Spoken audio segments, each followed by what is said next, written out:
Like Series 5 of Torchwood, Series 6 wasn't on television, instead it was on audio, a 12-episode series of audio dramas set after the 4 television series. Like Series 5, the creator of televised Torchwood, Russell T Davies, had some input and direction on the series, and where Series 5, Aliens Among Us, had an involved series-long arc and plot examining an alien population that had relocated to Cardiff, as well as exploring identity issues with a new Torchwood team, Series 6, called God Among Us, was full of more episodic, more self-contained adventures. And even more so than Series 5, its cover images really do indicate quite a lot about the stories. So before we get into spoilery discussion of the episodes, what were all our general thoughts on God Among Us? Well, I'm the one who it's the newest. Well, actually, yeah, because I just finished it today, actually, so it's quite new to me. I would say it's more satisfying on the whole than Series 5, purely by dint of having an actual ending and, an actual sort of story to it. I think it still seems to represent this version of Torchwood still trying to find its niche. I think it still seems to me kind of stuck trying to work out what the best format for it is, and trying to negotiate the balance of standalone stories with arc stuff, and maybe not quite sticking the landing, in my opinion. But it does have I would say it has one episode in particular that's an absolute classic, and some other ones that stick out maybe more than the majority of Series 5 did. So I would say better on the whole, but I would say there's still much room for improvement. I really enjoyed Series 6, probably more than Series 5, Aliens Among Us. And I feel like I probably enjoyed it more because it felt more character-focused in a way. Yeah. And also, it's like they said that Russell T Davies requested that it be more episodic and you can feel it. And I enjoy it because it feels more like the Series 1 and Series 2 format. Like, it still deals with an overall, overarching storyline, but for the most part, it's like there's a lot of self-contained stories, and the stories sort of focus on the characters and the dynamics. And because we've had Series 5 that sort of establishes Torchwood, this new Torchwood, Series 6 has this breathing space to then develop the characters, because that was the sort of criticism I had of Series 5, where because they were just trying to put all these pieces into place, there wasn't much space for them to actually explore each character individually. But I feel like Series 6 started to do that, and certainly if they continue like this, I am very, very excited for Series 7. It kind of reminded me of the monthly audios in that we've got a few here where we don't have all the team, we're just focusing on 2 or 3 or even one of the team's characters, and then it's a smaller scale story that's more focused on an individual idea. There's the YouTuber episode, and there's the episode with just 2 characters looking at urban legends. There's the body swap episode. I can't imagine a body swap episode in Series 3 or Series 4 or Series 5. It's too much of a self-contained episodic little thing, but like you say, it would fit perfectly in a Series 1 and 2. And I was so glad the audios went back to that kind of Series 1 and 2 approach. So much more focused on the characters and just more fun and more interesting episode to episode. What did you think, Sam? I liked it. I liked it a lot more than Series 5. And I think that kind of in retrospect, it makes Series 5 a bit better because you kind of see where they were going with stuff. I don't think that the plot they wanted to do really needed 2 seasons. Because in a lot of ways, the ending of God Among Us, no spoilers at this point, but feels kind of like the actual start of the range going forward, and the stories they want to tell. And you kind of feel like you have listened to 2 whole seasons of prelude to that, which is a bit long, especially given the fact that you have to cash in $20 for each set. Which is 6 sets, so you're well over 100 at this point. But I did enjoy it. I think it does a lot of really, really interesting things and goes in depth into some aspects of Torchwood that weren't exploited enough by the show, and does some really interesting things with it. And some of the individual episodes are absolutely fantastic. There's at least two or three that are like some of my favorite stuff that Big Finish has done the previous years. There's some really good stuff in this, even if it's still a bit uneven and with an arc planning that, as was just said before, could still use some improvement. I'll start going into spoilers now. Is one of these great stories we're talking about hostile environment? Yes, I think you know it is. I actually wasn't thinking of that one, but Oh, okay. Yeah. My two favorite babies were A Mother's Son and Night Watch. Which were the two that I thought were absolutely amazing. I did like Hostile Environment a lot. It's very good. It's not quite my absolute favorite. I think it has some muddled metaphors in places and has some things I'm not too sure about. But it's also very good, and I like just how intense and dark it is. And it's a very difficult story to listen to in good ways, I think. That does bring me on to Tyler. Because I fucking love Tyler. I think he's great. I think they're very mean to him. They treat Tyler very badly. In the Aliens Among Us premiere, he screwed up that feint when he said, okay, shoot the civilians or whatever, and the Sorvigs actually did. But that's he didn't want them dead. It was a fuck up for sure, but that was a strategical fuck up. It wasn't malevolence. And he's he's cocky, and everything, and he really likes how he looks and everything. But I don't feel like that's that condemnable. Tyler's a very interesting character. I think he is very nice. I very much like him. He's absolutely great, and I think he's so charming. And he is a bit of a dickhead, but that just makes him all the more charming because I don't watch or indeed listen to Torchwood to hear morally perfect characters. I know they're all going to be a bit fucked up and they'll do questionable things. Like, for example, look at the questionable things Gwen has done in her time, or Owen, or just anyone basically. Everyone in the Torchwood team has done questionable things, so I don't think Tyler should be singled out for what he's done, even if he is a bit of a dick. However, he did get the lovely, and by lovely I mean it was traumatic episode, Hostile Environment, which was very much his development episode. And I think he's had development, over other episodes, but I feel like this was the episode that really doubled down on the focus on this idea that he's not actually that bad, because we've had Night Watch and stuff that dug into his sort of insecurities and stuff, and he has a lot of insecurity about love and being wanted, and we've also had Orr turning into an ex-boyfriend of his, and there, you can tell he has commitment issues and stuff. So we've had that, but Hostile Environment really sort of, dragged him through a hedge backwards. And it's not so basically that episode was all about the homeless stuff, and oh god, it was dark. It was horrible, and it was dark. And unfortunately, it's something that you could imagine happening, and it was based off a city somewhere did implement this thing where you could tag homeless people with an app. Yeah. Thankfully, nobody was burned to death by a drone because of it, but it does have negative consequences, and this was sort of taking that idea and looking at what it could be used for in a sort of very bad way. So Tyler going through that, it was upsetting to say the least, but I do think it was the idea that because he has this, he's very arrogant, arrogant and cocky, to have this episode where he's sort of dragged down and has this absolutely horrible time.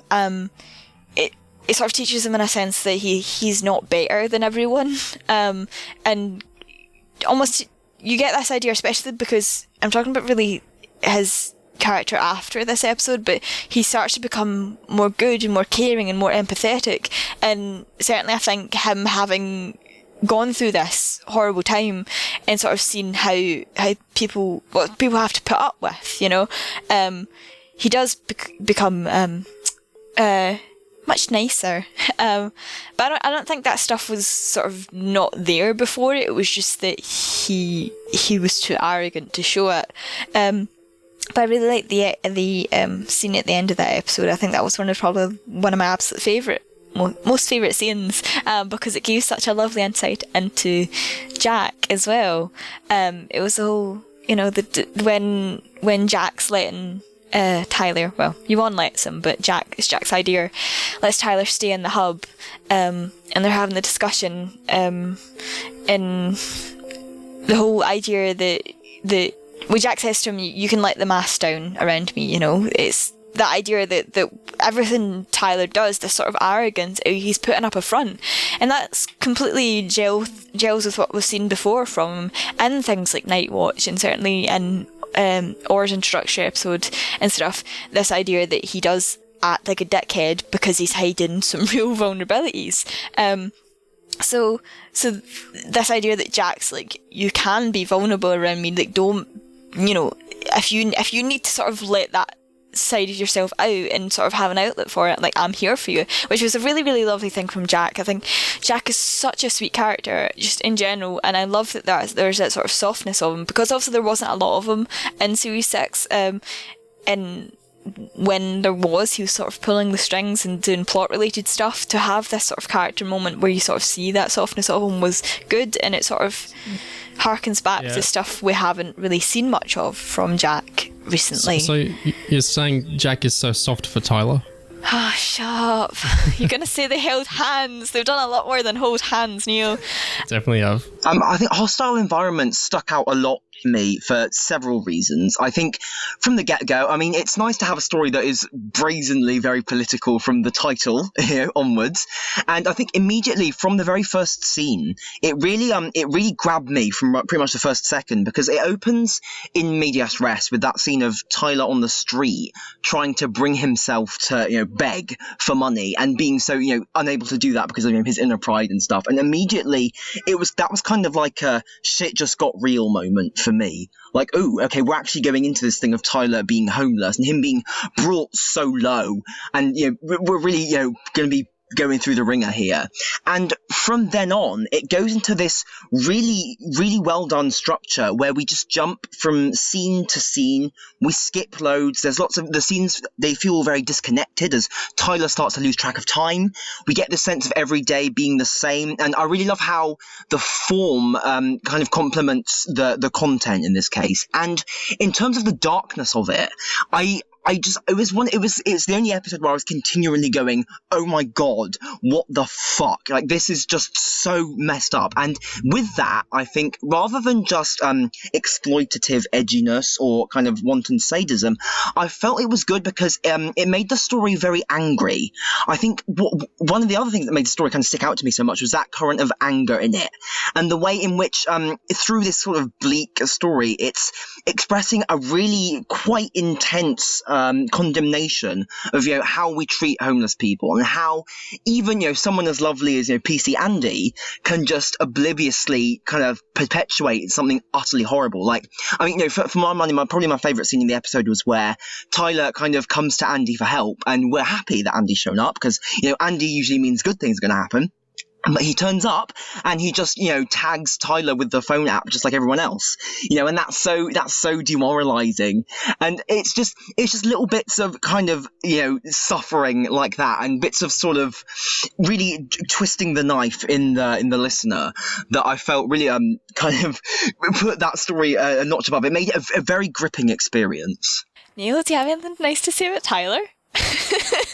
No. What I really liked with the homelessness stuff was how in the premiere unemployment is kind of a joke. Like, oh, the Soviets are gone, the mayor's gone, I'm out of a job. Oh, millennials, not employed, all that kind of stuff. And he was kind of put to the side for like the next couple of episodes, and I didn't really take it seriously. But then when we get like he's out of a job, he's got no income, he's turned homeless, and he ends up prostituting himself and all this. It's like a really gritty, visceral, grounded look at homelessness, and it's so much like I was complaining last series that there were a lot of stories that like date rape and police brutality and stuff, and then they just kind of said that, and then they kind of went off and they did their own plotty, busy worky things, and they weren't really drilling into the visceral lived-in experience of like these big issues. But Hostile Environment did so much. Like it was so dark and really, it was so character focused just on Tyler's experience of being, out of hope, out of a home and everything. I thought it was so well executed the whole way through. From the very first scene, it just feels so desperate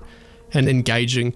Excellent characterization for him and a really strong political story. And all the ways I don't think Series 5 was working, I think worked so well in hostile environment. I would put that among my favourite Torchwood episodes, not just TV. I think that was a phenomenal story and it's amazing because there's so little of TV Torchwood in it. It's all about like original characters pretty much, except for Jack, more towards the end.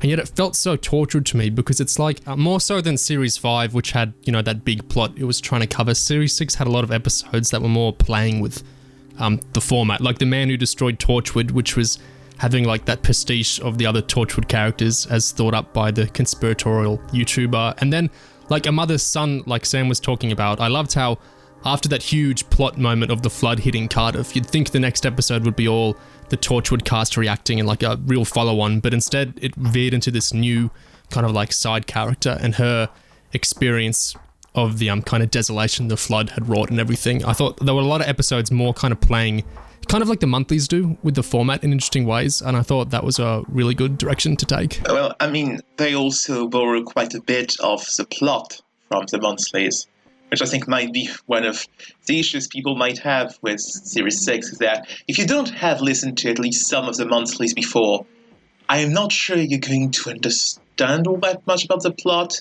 because all this stuff about the committee and Norton Folgate... Awesome, yeah. Yeah, they kind of throw you in the deep end. I mean, it wasn't an issue for me, because I have listened to that stuff, but I was like, okay, people who are just in for like the continuation of Torchwood, the TV show, are supposed to get all that? Because I'm not sure they would. Like, it's dense, and sometimes a bit confused. I appreciated them folding all that stuff in and making a bit of a sort of extended Torchwood continuity and using the stuff that's in the toy box, at least. I didn't really mind the committee elements. Honestly, I think anyone who knows what they're doing should be listening to the monthlies anyway, because they've got such a high standard of quality. Yeah. I wonder how Norton plays to people that haven't heard Ghost Mission and that kind of thing, because he really, like, the reveal of him at the end of Night Watch is really playing on, oh, you're looking forward to, oh, you're horrified by the idea of Ianto showing up, and then it's another seismic Torchwood character instead, except it's one that we know from the audios. Ianto mentioned in that scene as well. Ianto wasn't mentioned by name, but also I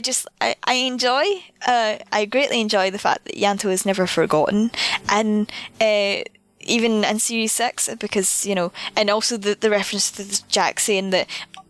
Also, one could argue he wasn't actually talking about Ianto, but I think anyone with their head on straight knows that he was talking about Ianto when he was like saying that, because Tyler asked him, don't you have anyone to let your mask down around? And Jack's like, oh, there was someone, but not anymore. So that was lovely.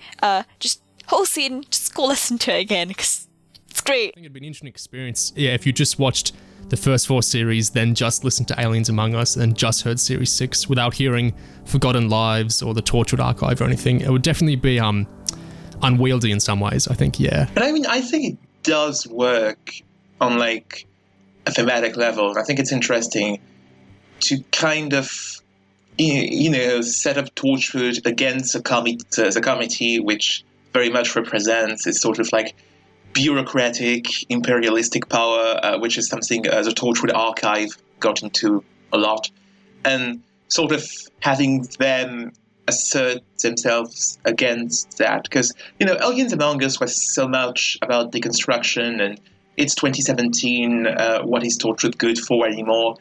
And I think God Among Us, in the end, kind of makes a case for why Torchwood still matters and is still important, why we might still need them today. And I think that's a really good, end point. And I think it's a very, the end point of the arc is very good and very interesting. It kind of justifies all the stuff they wove in, even though that does make sometimes kind of the way the plot unfolds a bit awkward and not as smooth as it could have been. Especially when it comes to the individual plots and arcs of the characters, which vary from being extremely good, extremely solid, to being not that. But yeah, it's interesting. That was something that this is why, I really believe in looking at these as, obviously the episodes, like we were saying, they're even more discreet than normal, but it really is like a seasonal unit of storytelling, because like in the first box set, I was annoyed with Yvonne and Jack, because I felt like Jack had just kind of tucked in, tail between his legs into Torchwood and said, "Oh, please, Miss Yvonne, can I work for you again?" After Orr and the Stewies said to Jack that he should do that. And then we didn't really get an insight into Jack's mind in why was he like cool to be so subservient. Like, I can believe him not wanting to be the leader anymore. I can believe him just kind of giving up a little bit, or being tired of life, or just thinking, well, I'm going to live forever so she can be in charge for 30 years or whatever, and then she'll drop dead and I'll get... Like, there was a ton of reasons they could have, but we never... Like, I don't know if it was more than Series 5, but I felt like John Barrowman really was around less than usual in this box set. Like, he was in like a decent amount of stories, like maybe 8 or 9 stories, but often he would show up for like 10 minutes and that would be it. And like, I'm happy to... Like, I kind of wish they could have done this with Eve Mars, with Gwen. I would rather her be around a little bit over a season than not at all. But it does kind of hurt, because like, even in season 1 where we didn't get Jack characterized that deeply most of the time, he was still there all the time. He was still the mystery and we could see him. And I love Barrowman, and it annoys me to not hear as much of him. And even when we do get him, I want to see inside his mind more. Like, did you notice this season I felt like he was doing his kind of cocky affectations a lot more, like his laughs and his flirtations and his jokes. I felt like he was doing that all the time, and I'm interested, like, you weren't like this so much, before. I don't think in Aliens Among Us he was a bit, but I don't think to this extent. So I'm like interested, Gwen's left, why are you acting like this? Is it like Miracle Day and you're kind of regressing a little bit? But we never really get enough insight to see why he's acting this way. I think that idea of Jack trying to bury Torchwood kind of Matt Smith's Doctor 11, when he was trying to erase himself from all the databases in the universe, it kind of reminded me of that, when he's saying how like Torchwood needs to be buried, and then how Series 7 looks to be, well, they're all on the run from Cardiff now, so who knows what the setup will be next time, but it certainly feels like a reassertion of the kind of Torchwood premise in a way that might be more fruitful or more... Yeah, that's actually fun, because Matt Smith's Doctor did that in Series 6 and went incognito in Series 7, which Torchwood is also doing. I hadn't realized that. That's a very good point. But yeah, absolutely. I think it's kind of the same idea, really. And yeah, kind of, I said, like, because Series 6 of Doctor Who was kind of a lot of kind of flirting with American imagery, kind of American science fiction conventions and tropes, and kind of ending up rejecting that and saying the show wasn't about that, wasn't about like the Doctor as a sort of like warrior superhero, and the show kind of went in another direction after that. And I think that's kind of what God Among Us is doing, kind of trying to reject this idea of Torchwood as like the government stooges, the men in black in service of nefarious powers. And it manages to do that, I think, pretty efficiently in the end. Mostly because it has, like, the characters who really matter for that political point to work have very good arcs. I think Yvonne is very well served by the series in general. And yeah, that does click for me, at least. Can we talk about Yvonne? I really want to talk about Yvonne. Okay. Yeah, we should. What did we think of the reveal that this Yvonne had been working for the committee? I liked it. I thought it did make sense. Certainly, Yvonne's role, even as early as Series 5 and, well, as early as Series 2, Yvonne has always been linked with sort of that, dark side of Torchwood. And obviously, I won't go into the stuff that's revealed about the committee in Torchwood Archive, but, Torchwood and the committee, they are, to some extent, they are two sides of the same coin. And I think, like, it makes fundamental sense for Yvonne to be kind of, at least... apparently, even though there are reveals later on that everyone is double crossing each other, I think it's a logical step for the story to take, to have Yvonne get entangled in all of that committee business. Yeah, no, I agree. It makes perfect sense for a character, and the way she kind of learns to like let go of that. There's this great line in the finale of the second set, when the flood actually hits Cardiff, and she goes, "I did my duty," and she repeats, "I did my duty, I did my duty," which is a very pointed inversion of her death in Series 2 of Doctor Who, where she had a famous last line, "I did my duty for king and country," which is, a very interesting inversion in how she kind of like breaks away from like conventional power structures and kind of tries to fill more a role as like a servant of the people, even though she does it in her very own Yvonne, morally questionable way. You see that a lot in A Mother's Son, where she does some pretty interesting things in the name of the greater good. But it's interesting, and I think it does largely work. I feel like Series 6 really sort of it made me like Yvonne, which is, I mean, I spoke about this in Series 5 podcast. Like, it's really hard to talk about her without the sort of context of Series 6 when you've already listened to the Series 6. I still don't know how to feel about her properly. I think she's an interesting character. She has a really sort of interesting approach to things, and I feel like she's like an antagonist without actually being an antagonist. She just sort of comes in and shakes everything up. But I think in Series 6 you get the Andy and Yvonne romance, which was a choice. I mean, I don't hate it. I don't think it's the worst thing in the world, but and I think clearly Leo doesn't approve of it. I think it can be cute. It can be interesting, but then the entire time I'm listening to it, I'm thinking, why? What is there? Such an odd choice. Yeah. What is it that draws these two characters together? I get that there is a sort of interesting thing, because Andy is so sort of he's lovable and cute, and he's sort of like Tom Price said about Andy, I think everything for him happens in a slightly clumsy way, like a man just bumbling out of control down a hill, and the more people and friends he can pick up along the way, the better, which is a really lovely way to describe Andy. But you can see how different he is from Yvonne, because Yvonne's very much a character about control, and she has to be in control. She has to sort of have the power in any situation. She has to, it's her worst nightmare to lose that sense of control. So I think it is like, when you look at them like that and look at the characters like that, I think it's quite an interesting sort of pairing, because they are like these polar opposites in how they deal with things.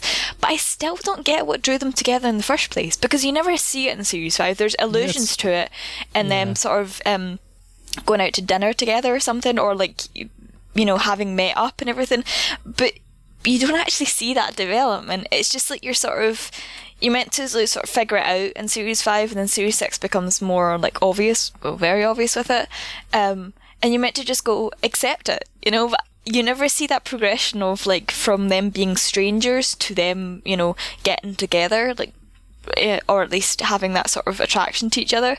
So it just feels sort of weird and out of place almost. And yeah, I'm not gonna complain too much if it continues, but I'd almost rather it didn't. Like, especially after the events of Series 6. What do you think of it, Neil? Yeah, well, when it started in Series... This is a me response, so I'm sorry for this being kind of... You'll know what I mean. When it started in Series 5, I thought... Because Series 5 was really trying to, this is a political series, we're talking big stuff here. I thought it was going to be like, Andy represents the police, and like you see how he sheds his uniform in Children of Earth. He's all about protecting the citizenry, and the way he sees to do that best is be part of the police. And then Yvonne represents a much more, like the monarchy, and if it's alien, it's ours, kind of this imperialist, very arrogant kind of leadership. And I thought it was like, we're going to get some James Gossey point about how the police interface with that kind of thing and all this. And then that didn't happen at all in Series 5 and for like most of like Series 6. And I thought, okay, well, it's just a character thing. I don't really understand why they're attracted to each other, but that happens, whatever. But then toward the end of Series 6, it pretty much did become, in a way, what I was thinking of. Like, the series ends on Andy arresting Yvonne, which I do think is kind of like a big statement. And then there's the big fake out that Andy wasn't in league with the committee like Yvonne was. He was in league with Jack, and he was a good guy all along, and then he slaps the handcuffs on Yvonne or whatever. So I feel like there's probably some like things being signified there, but it's not really super clear to me. But it's also not like, in Series 5, there was a lot of stuff that I found contradictory, and it was unclear in that things were, like, trying to do contradictory things at once in a way that didn't feel intentional. And I don't feel that with Anne Von. You know, I feel like it's doing what it's doing, and if it doesn't make sense, it doesn't not make sense, if you know what I mean. But it's just not the most appealing choice to me. There are people I'd rather Andy date, if you know what I'm saying. This is where you have to push the agenda, Norton. Well, speaking of Norton, what did we think of the committee's plans in general in the series? The details of kind of the committee's actual plan are a bit convoluted, and I'm not sure I find them that interesting. And I actually actively disliked the way the finale sort of reduces them for the ending sequence to like a giant monster going through a portal at the end. That was a bit shit. I mean, come on. The committee's final form. What the fuck was that? Yeah. The committee's the final boss. You defeat one form, it just turns into this gigantic, like, three-headed whatever the hell. It's very strange. Yeah, exactly. Like, you know, like, fuck off, James Goss. Like the committee isn't Sephiroth. You know, like, no. you have David Warner. You know, David Warner plays a committee. Yes, I know, like, technically, like, he was like an old pensioner, like, mind controlled by the committee or something, and like he drowned during the flood. But like, you have David Warner. Just get David Warner. You know, you can never have an else David Warner.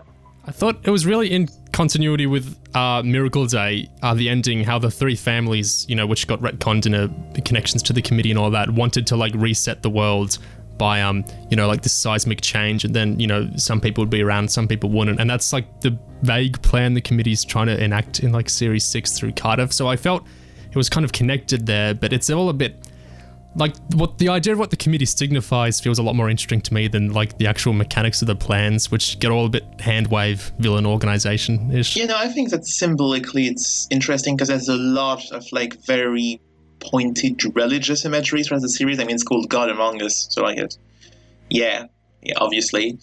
But, you know, it's kind of this idea of like the committee, which their full name anyway is like the Committee of Erebus, which is also very linked to like hellish imagery and stuff. Yeah.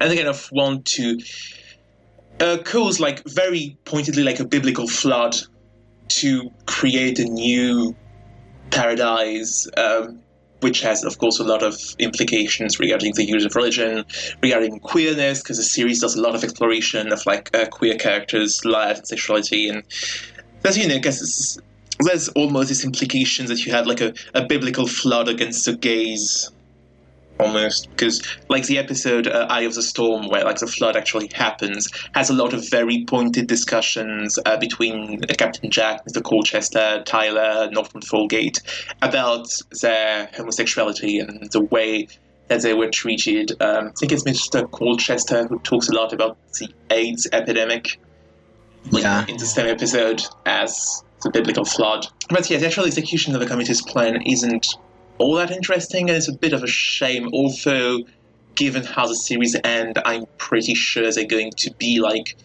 in the series going forward as the main antagonist or something. So, you know, well, we'll probably get some better material next time. I'm not too worried about that. I do really like the idea of the committee. I think the finale sort of muddies the whole committee thing a bit, because when the whole thing is, okay, we're going to reset the world and then we're going to have this new fascistic, you know, hierarchy, survival of the fittest, the right sort of people get chosen to persist, and so on and so forth.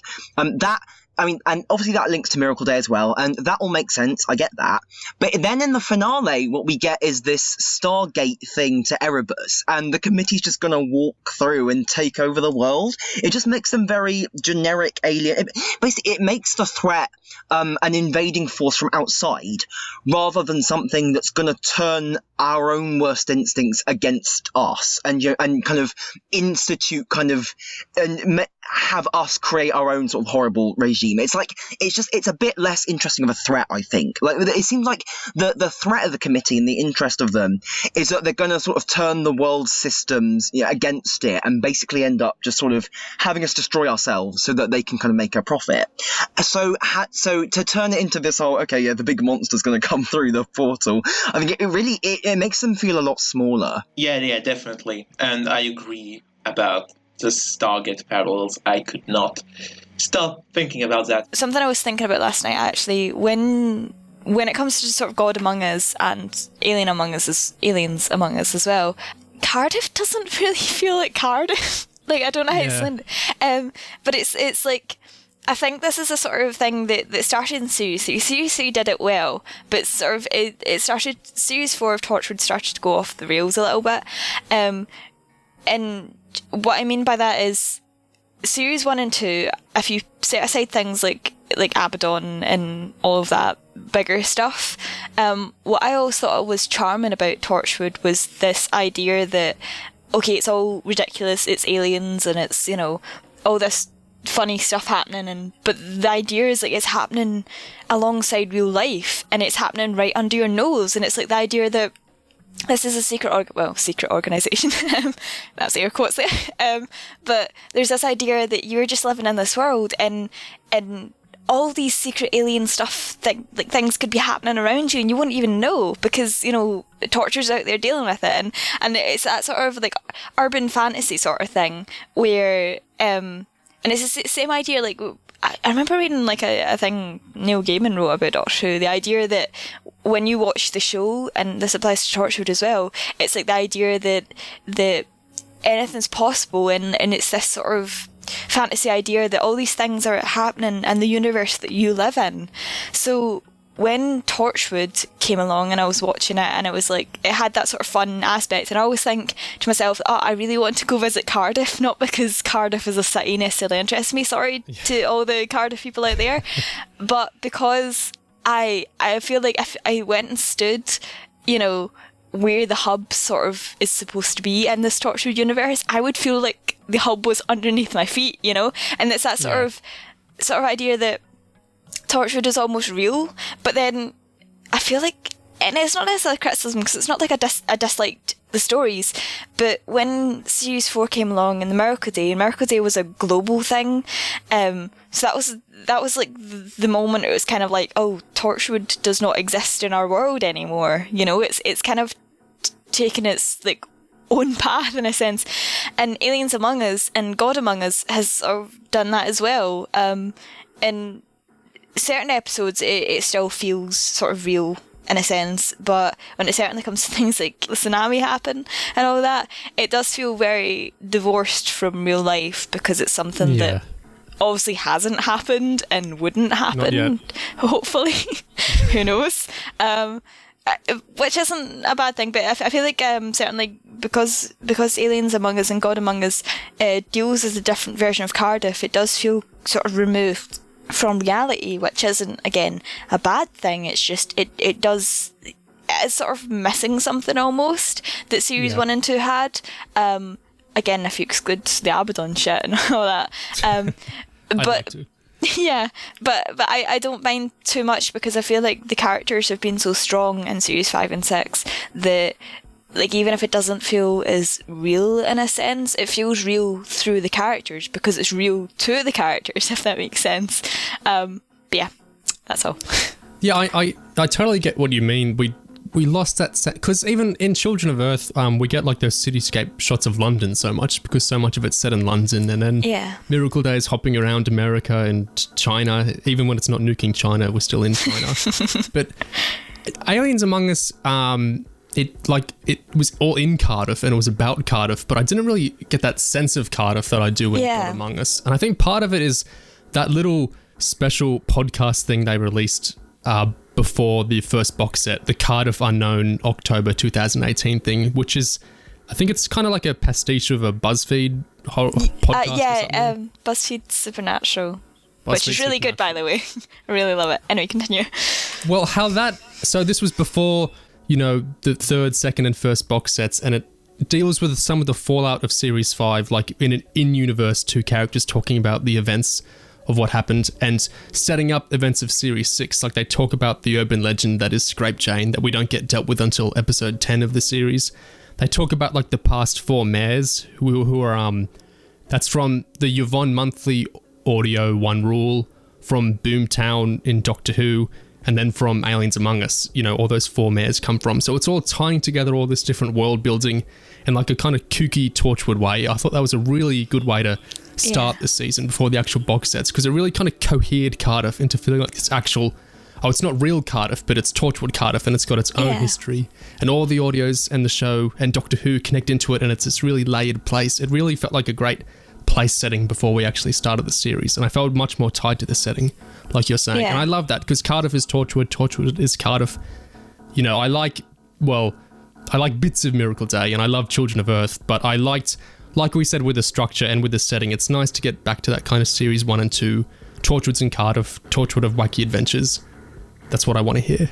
Yeah. And it's like I said, it's the idea that this is a Cardiff sort of separated from reality, but then in the end it doesn't matter, because you have things like the podcast that make it feel real, even though it is taking place in this sort of alternate universe almost. You know, it still feels real because they take the time to make things like the podcast and really to explore the sort of almost day-to-day life of being in Cardiff that is occupied by Torchwood and the Cervix. So yeah, I thought that was really enjoyable. On the note of kind of queer characters like we were talking about before, what did we think of the... I thought it felt very kind of Russell T Davies to me, although I had no idea if he had input on this point. But when we had the drama of Colin and Captain Jack kissing before the revived Mr. Colchester walked in, and then there was like kind of a love triangle for a little bit. What did we think of that? God, my husband! It was quite amusing when Mr. Colchester appeared and was like, what the fuck? Because he chose the best time to reappear ever in the middle of the kiss, so that was great. It was a really fun way to reintroduce him and everything. But I thought it was really like sad to sort of see Colin like struggle to believe that Mr. Colchester was back and everything. But it was really, really good, and I also thought it was fascinating because you have this new dynamic as well, because Mr. Colchester was brought back by God, and he was brought back by God specifically because Tyler at Mr. Colchester's funeral basically said, I would do anything to have him back. Like, he's like, I don't really like the guy, but I wish he wasn't dead. And God was like, okay, and brings him back. So, and then Tyler's whole thing is like, it gets referred to multiple times throughout the series, but this whole thing where like Tyler finds out that he was responsible for bringing Mr. Colchester back, and Mr. Colchester eventually finds out, I think in Day Zero, Mr. Colchester also finds out that Tyler brought him back. So now you have this interesting new dynamic that Tyler is responsible for Mr. Colchester like continuing to live. So because they have this sort of animosity between them, and Mr. Colchester doesn't really like Tyler, and Tyler doesn't really like Mr. Colchester, but now they have this sort of like almost this debt between them. So I'm really excited to see what happens in Series 7 with those two. I so badly want them to be friends, because and I'm not saying they wouldn't still be snarky at each other. I think they still would be. Like, I mean, looking at how they act with each other, of course they would still be snarky, but I'd really want them to sort of begrudgingly admit that they actually really care about each other, especially because you don't often get in media like an older gay man just being friends with a younger gay man. Like, it's quite rare, so I really, really hope that you have that. I mean, Tyler technically already has that with Colin anyway, so to have it with Mr. Colchester as well would be really lovely, because I also like the dynamic between Colin and Tyler, because it's like Tyler's like sort of reformed at this point, and Colin is obviously, he runs all the Ritz Tower camps and stuff to deal with the fallout of the tsunami and help people, and Tyler's helping him. So I think it would just be sweet if like they eventually reached a point where they're all just sort of friends with each other. But Colin, I really love that he was more foregrounded in this, and he was sort of an active participant in what was going on, and he's such a sweet character. He's so wonderful, and I feel so bad for him at the end, like when Mr. Colchester also has to leave with the rest of Torchwood because they're being hunted down. He doesn't have a chance to go and say goodbye to Colin or explain what's going on, and Colin has no clue. So I really hope, God only knows what's going to happen with Colin in Series 7, but I really hope we see more of him. I hope he gets put on the covers. At least one cover at some point, because it would be a tragedy not to have them there, and I hope things turn out okay for them, because they're very sweet and I love them very much. The end. Colin having that attraction to Jack, I mean, that that surprised me at the start of the series, and I found that quite interesting and a bit, because they seem to have this whole thing, certainly as far as Series 5 was concerned, of Colin and Colchester being, such perfect cinnamon rolls, and so soulmates, and nothing, they'd never betray each other, nothing ever go wrong, and so to have this thing where, Colchester's apparently died, and Colin actually goes for Jack of all people, I was actually kind of interested to see where they might take that. I was kind of wondering, and I'd say, Neo, when you say it felt very Russell T Davies, I think maybe it's a bit reminiscent of the whole cheating drama from Series 1 of Torchwood and stuff like that. And I was wondering if it was going to go more in that direction and we get some quite juicy drama, especially with Colchester walking in on them, again, and that whole thing. But it sort of disappears fairly quickly. I wouldn't say it doesn't really sort of manifest in a big thing. It does, sort of the status quo gets quite safely reasserted, I think. I mean, you have that whole episode where Jack has to pretend to be Colchester and kind of take Colin on a nice birthday kind of celebration, and that's nice, but it's also, I mean, it's just nice. I wouldn't say it's kind of compelling and gripping drama or anything like that. Yeah, it's fun. That's basically my takeaway. So it makes for some good scenes and some good interactions. It's not especially deep, and it ends up kind of reaffirming the same dynamics. But at the same time, I do really like the dynamic between Colchester and his husband. And given that they're the one queer couple that doesn't fit the model of, young looking and slutty, it's nice that they kept that. And good lord, this series has a lot of slutty stuff in it. Aliens Among Us was pretty slutty, but this is a whole other level, especially the Team Folly episodes, the body switching one, and also Night Watch. That's quite an interesting parallel, I thought, between Night Watch and Another Man's Shoes, which is the two episodes you were just talking about. In Night Watch, Tyler has that whole vision where he sees these kind of copies of himself having sex with the loads of guys and stuff like that all over the place.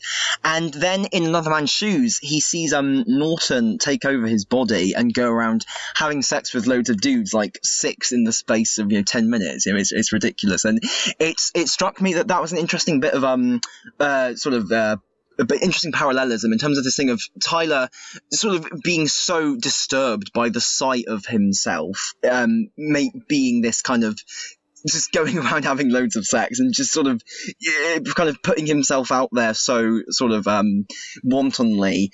I think that was quite a nice touch, actually. I suppose it makes sense because the same guy wrote both episodes, but that's a quite clever bit of repeating an image there. Yeah, definitely. Actually, just in general, Norton in Tyler's body was absolutely hilarious. I loved Tyler's actor doing the Norton voice, and just all the antics that he got up to. Norton using Grindr, that whole thing, that killed me. I think in general, the whole sort of gay sex comedy aspect of Gosswood, as I've started calling it, has been quite consistently enjoyable. Yeah, and I think Tyler gets really good material, actually. Because Aliens Among Us had me pretty torn as a character. I didn't think he was, I don't think he felt especially interesting, especially after the first episode and the whole, fake Gwen, fake out, where, you think he's going to, be kind of the new point of view character, and it doesn't happen because everyone thinks he's an asshole. And then he gets a lot of focus throughout the series, but it's kind of weird, and you don't really know where they're going with it. God Among Us actually does some really good stuff with the character, I think, where you kind of, go from Night Watch and his, weird hallucinatory experiences to hostile environment, and from here, him kind of having, to realize that he needs to help people and to stop being such a colossal douchebag all the time. And it leads to some very nice scenes. There's some character stuff in the last sets that I think really kind of doesn't work. But the bits where he's helping Raymond. Colin. No, sorry, I'm mixing it up with the actor Colin. Raymond Tickrim is the actor. Colin Colchester with the refugee camps. And in the very last episode, there's a great moment, I think, that kind of bookends the whole 2 seasons. So the first episode of Aliens Among Us started with Tyler and Jack meeting up on Grindr and fucking each other, and the last episode ends with them kind of like sharing like a platonic hug in the ruins of Cardiff. And I thought that was a really nice, really sweet little bookend to the kind of the character development that they went through during these 2 seasons. Yeah, in general, Tyler's scenes with Jack are really nice, and particularly at the end of Hostile Environment, the moment where Tyler is allowed to inhabit one of the cells in Torchwood because he has nowhere else to live. That moment, just in terms of, I felt that was really satisfying because it was sort of the end of Tyler being kept out of Torchwood. Like, after this whole thing of him being initially rejected and constantly trying to tag along with them and being slightly shunned by them, after he goes on this whole horrible journey, he finally, gets accepted by them and just taken in, like an act of kindness. And there was that really lovely conversation he had with Jack at the end of that episode. It's like, that was a really nice payoff. And I think Jack's most memorable scenes in series 6 were with Tyler, I think. And yeah, just generally Tyler has a nice kind of an arc. He's this big kind of help. He helps Yvonne have her whole change of heart, I think, when the tidal wave's about to come in. And in the 3rd set, he's all kind of helping out with the refugee camps and stuff. I did want a bit more of him in the 3rd set, but to be fair, he had such a massive journey in the 2nd set that maybe they just thought, let's focus on some other characters for one. And Jack in this as well, he's working with the Red Doors and everything, like that's his sort of storyline, but now he's like moved on and like, I get the feeling Jack is like a puppet master right now, like he's working behind the scenes, pulling all the strings. Like he was secretly working with Andy and all this stuff. He was manipulating Bethan and a mother's son, sort of like to bring about the downfall of Yvonne and everything. Because he had that whole thing where he wanted to bury Torchwood again, and essentially. Like, oh yeah, that's yeah.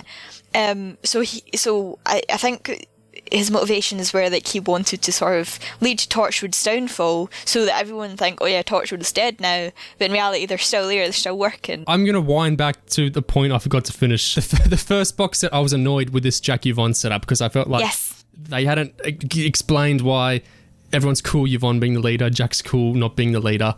But then over like the 2nd and 3rd box sets where you get Yvonne's leadership really thoroughly like examined and criticized, and then that was really working for me. And then when she's revealed to be on the committee, and then the committee flood Cardiff, and then she goes, oh man, I fucked up, and she has like her downfall, and then she kind of I don't think she really atones completely. Like, she recognizes she fucked up, but like she's still quite arrogant in the finale, like in her conversations with Jack and stuff, so it's all still in character. But I felt like, oh, this was intentional. Like, the Big Finish weren't actually expecting me to love Yvonne and go, yes, you should be the boss, Jack should be the second. Yeah. It's okay. It was a longer game, and so I was happy I listened to the series kind of in quick succession, because it made a lot more sense treating it, as a season. Yeah. So that the Yvonne stuff did work for me. The Jack stuff, like, it worked in principle, but I wish it was clarified more. Or, who's only in 2 box sets, they I love this character, I love the idea of this character, but even more than Jack, I'm like screaming, let me into this person's mind. I want to really know what they always saying, oh, the people, the faith, blah blah blah, they want this, people want water too much, I'm so angry. Like, I don't really feel like I'm getting to know them, and I really want to, because Awe is so interesting. And they have that great cool appearance on the covers now, where they're like a silvery rendition of the actor. I don't get what they were going for with Awe. Like, I understand, like, the ending, where they sort of, like, get God's powers and how that works plot-wise. But I feel like it kind of gets away from what made them really interesting, because they kind of had, like, a very grounded experience in Aliens Among Us. Like, of course, they were, like, a metamorphic alien, but they were also very much coded as a sex worker, as someone who had been kind of exploited in really bad ways by the Solvics, by capitalist society. And that had, I think, kind of a really nice angle. And even though the character was kind of alien and unapproachable and had lift genitalia in one episode, which is still a really good joke. But you kind of found a sort of like connection with them that way, right? I feel like with the whole God connection and the way they play up all that thing of passing on God's powers, it gets into like very abstract, very mystical territories that make sense for the plot, for the way they want to resolve the plot, but kind of lose a bit the appeal of the character and what made them really interesting in the previous season. It's a shame they didn't get Juno Dawson back for this season. Also, she's very, very busy woman, and probably like teetering right on the edge of too big for Big Finish, which, yeah.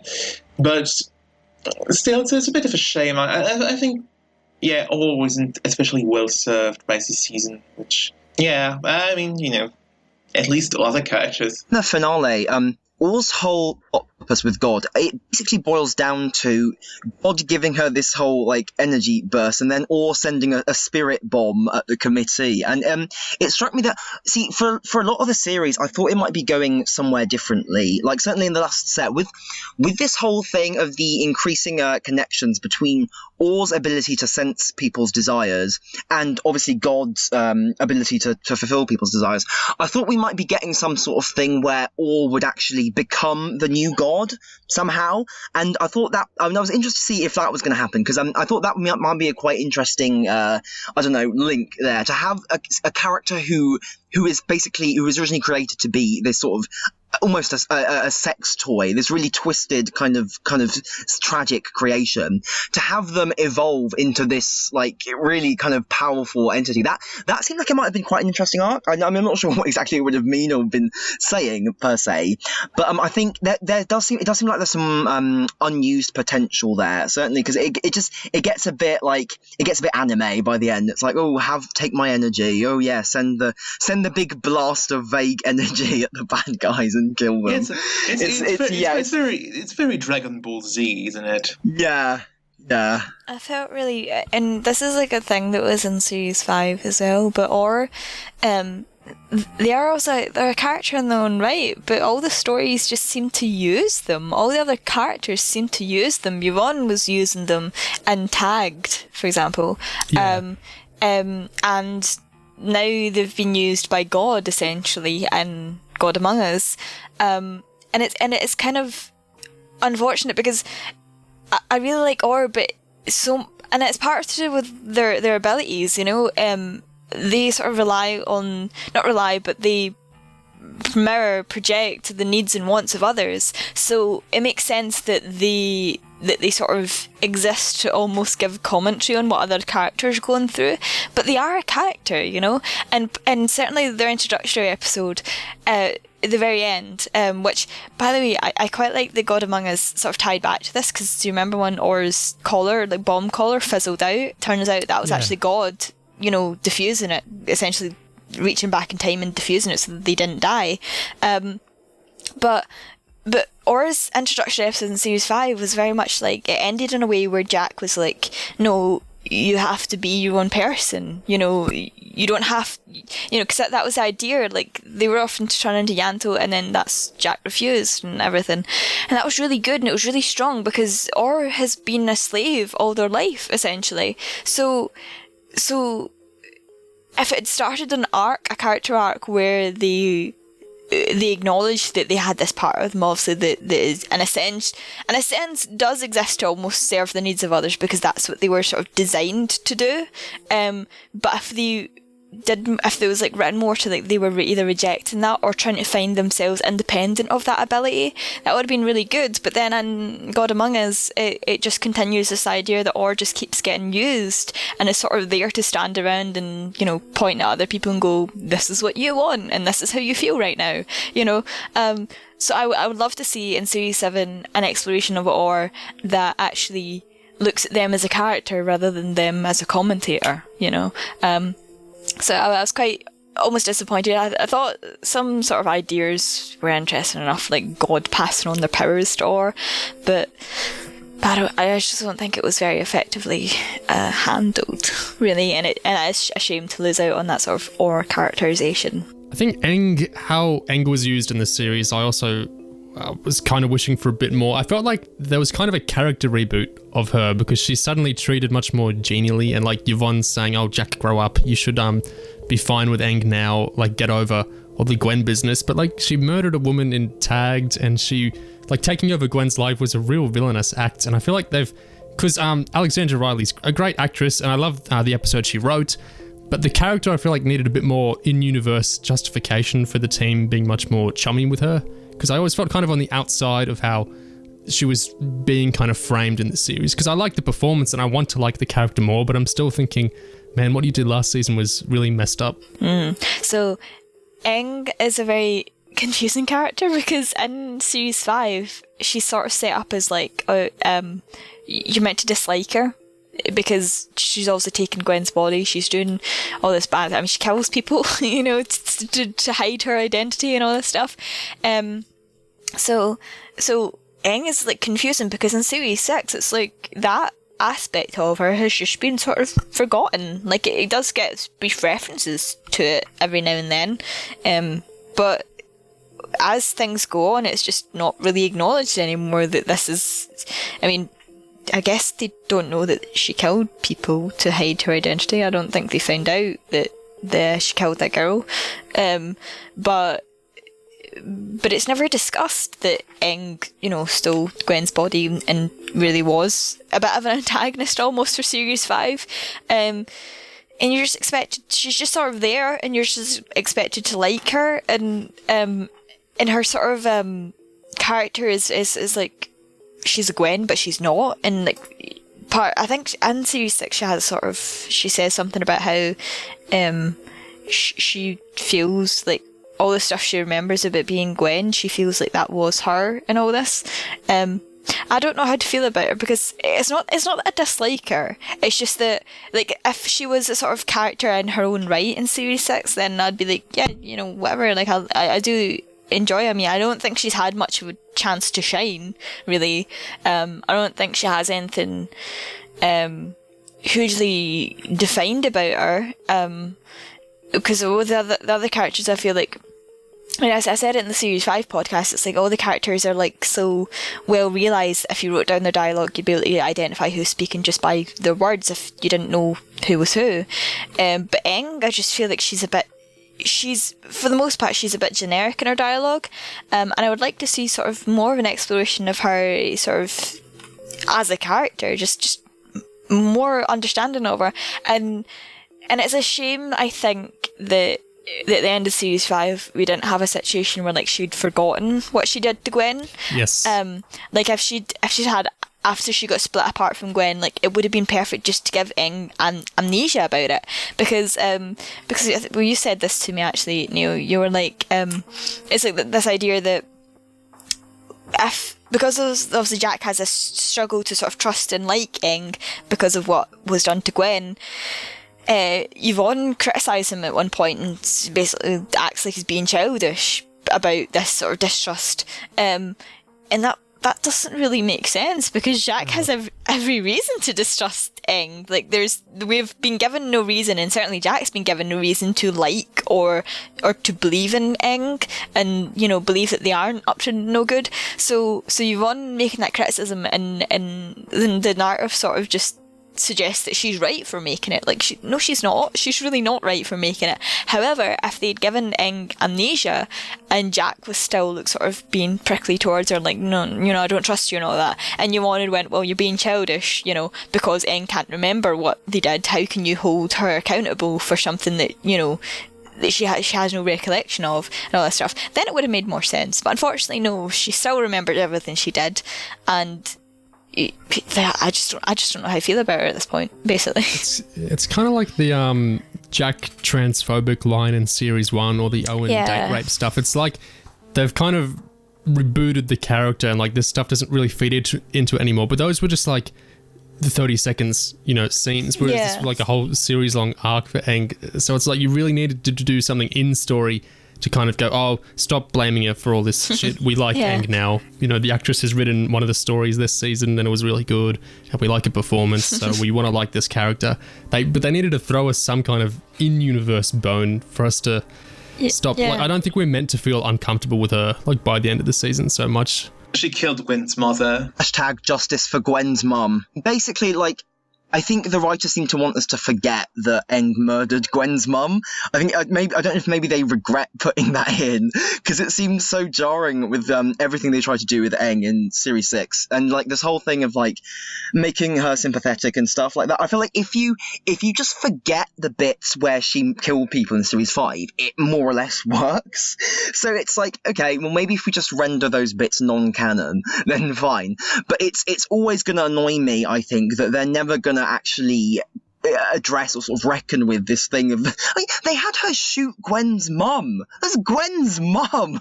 Like, I mean, okay, murdering the random woman in Tag, like, that was bad too.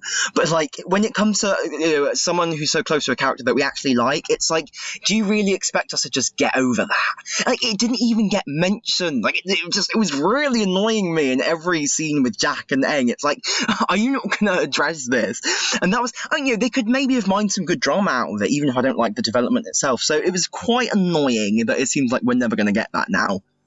Yeah, definitely. And it's like, I think they got a lot better compared to Aliens Among Us at kind of like making each set have a plot of its own that works and still contributing to like a larger overall plot. But kind of the downside of that is that they have a nasty tendency to kind of make a lot of the character development happen off screen. Because you get, like, Or's whole kind of spiritual journey largely off-screen while they're in a bucket. Eng's acceptance into the team happens off-screen. You pick up the first episode at Mr. Colchester's funeral. Same thing here, you don't get to see, like, kind of how people reacted to him dying at the end of Aliens Among Us. And there's a lot of things like that just feel very kind of jarring and a bit weird. I think maybe like the worst offender is what they do with PC Andy in the last set. Yeah. Yeah. Because, like, it's so jarring that when I listened to it, I had, like, an immediate reaction. Okay, so either this is really fucking terrible writing, or this is a giant fake-out. It was a giant fake-out. But, like, it's, like, the development is so sudden that you kind of, like, you have to think that. You have to think, okay, this is either really bad, or this is just, like, this is clearly just setting up a twist for later. Because, otherwise it just doesn't work. It's a weird choice. Yeah, basically, the whole thing of Andy suddenly becoming like a full-blown fascist who's talking like, he's from the three families or something, and it's like, oh, the right sort of people will be selected to blah, blah, blah.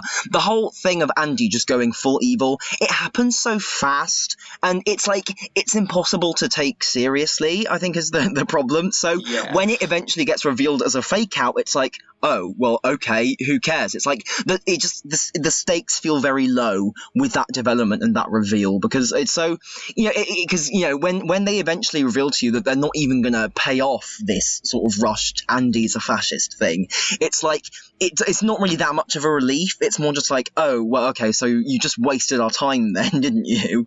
Like, he was just working with Jack off screen. Oh, it was all a double cross. It's like, it's a bit irritating. It reminds me a little bit of some of the stuff from Series 5 with how everything was, a scheme and everything was being manipulated behind the scenes and everything was fake and stuff. And I think all those kind of elements in Series 6 with like, ooh, I've been double-crossed, and actually I knew you were going to double-cross me, so we manipulated this and we did that, and it's a bit wishy-washy again. I got a bit tired of it. It's weird because Series 5 did the exact same thing with, oh, Andy's racist and he shot a refugee. Oh, no, he isn't. It was all something else. For like 2 series in a row to go back to this same well of, having Andy do something. Oh, he didn't actually do that. It plays odd, and I feel hard to invest in character development when I kind of get the table drawn out from under me. Like, I feel it gets a little more difficult for me each time to really buy into things happening when I feel like I'm getting tricked by the stories again and again. It's like The Yvonne stuff this series I felt deserved the benefit of the doubt, because I felt it was really jarring the first box set when like Jack was totally cool with her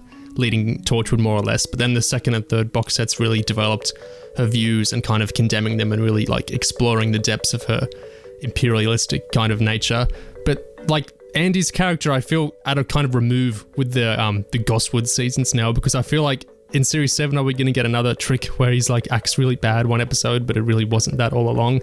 Like, it's curious to keep doing that, I think. The thing is, there is a clear point and there is a clear idea, implicit in having an arc where Andy is on the bad guy's side. Because, I mean, the appeal of that, I think, is semi-obvious. Because Andy's a character who's really lovely. We all love him. You know, he's on the good side. We saw him have that moment of heroism in Children of Earth. But, you know, everyone loves Andy.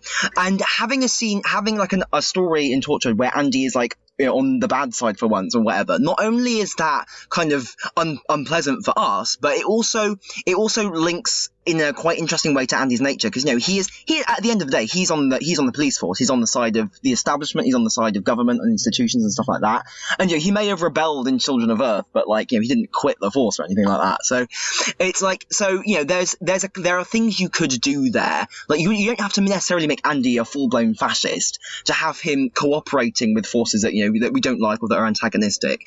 So and I wondered, like, is that where I wondered in the last set, is this where they're going? Are we actually, is the point of this arc, so to speak, what happens when, you know, our lovely PC Andy is the bad guy? But, you know, it wasn't. It was just an incredibly, you know, cynical fake out. It's bloody Lie of the Land all over again. So it really annoyed me, you know. Yeah, it is. I only just realised that, actually, but yeah, the parallels are disturbing, and it's just it's really frustrating, because, you know, and Andy's a great character. Like, what the hell are they doing with him? Like, I wasn't quite sure about the whole Andy being shipped with Yvonne thing either, to be honest. I'm not sure if that really went anywhere, truth be told. Like, I mean, okay, it's a, you know, interesting choice, and, you know, they have drama between them, but I don't know. Like, Andy just feels I'm not sure what the point of him in these seasons has been ultimately. But yeah, Andy and Yvonne, just I don't get it. Like, if they're going to continue it, right? Because God only knows what's going to happen in Series 7, because as we know, Torchwood is sort of on the run now. Yvonne's presumably in prison or something, you know, who knows what's going on there. So if they're going to continue the Andy and Yvonne thing, I need to be convinced of it, because right now I am not convinced. And as of the end of Series 6, I don't think it's very clear whether they're continuing that romance or not, because obviously Yvonne wants to, but Andy seems kind of... Yes, hi. What? Hi. Do you think that... are you suggesting that him arresting her is more kind of... No, stop.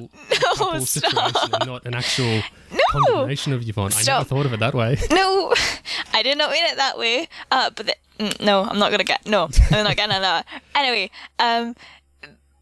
let's just say, right, it's not really clear how Andy feels about Yvonne, basically, by the end of Series 6, because it's kind of unclear as well, because obviously Andy was working for, air quotes, working for the committee, and you don't know how much truth was in how he acted then, because he had to really sell it. So there was that really, really good sort of confrontation they had when Yvonne comes to director Andy Davidson and offers her help, I think, and then he basically loses his shit at her. Like, he's like swearing at her and everything, which is like, I was like, whoa, okay, wow, Andy, love it. Anyway, and it was really, as much as it's sort of in the wider context of director Andy Davidson being like evil Andy, it was kind of unfortunate, but I really like the moments where Andy does sort of lose control in a sense. Yeah, so did I. Because if you've listened to sort of